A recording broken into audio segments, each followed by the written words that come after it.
அதல பாதாளத்தில் இருந்த தமிழ்நாட்டை அடிமைகளிடமிருந்து மீட்டு தமிழ்நாட்டை வளர்த்தெடுத்துள்ளார் முத்துவேல் கருணாநிதி ஸ்டாலின்.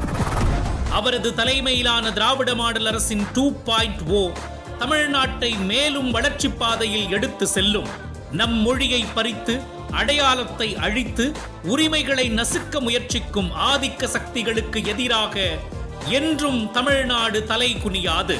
அதிகாரத்திற்கான போட்டி மட்டுமல்ல, தமிழ்நாட்டை மேலும் வளர்த்தெடுக்க போடப்படும் அச்சாரம். கழக இளம்படையே வெகுண்டு எழுந்து வா. கழகத்தின் வெற்றியை உறுதி செய்து திராவிட மாடல் 2.0வுக்கான அடித்தளத்தை பலப்படுத்துவோம். கழகத்தின் உயிர் மூச்சான இளைஞரணி உடன்பிறப்புகளே, பிப்ரவரி 7ஆம் தேதி விருதுநகரில் ஒன்று கூடுவோம். புதிய வரலாறு படைப்போம். ஸ்டாலின் தொடரட்டும், தமிழ்நாடு வெல்லட்டும். You are welcome.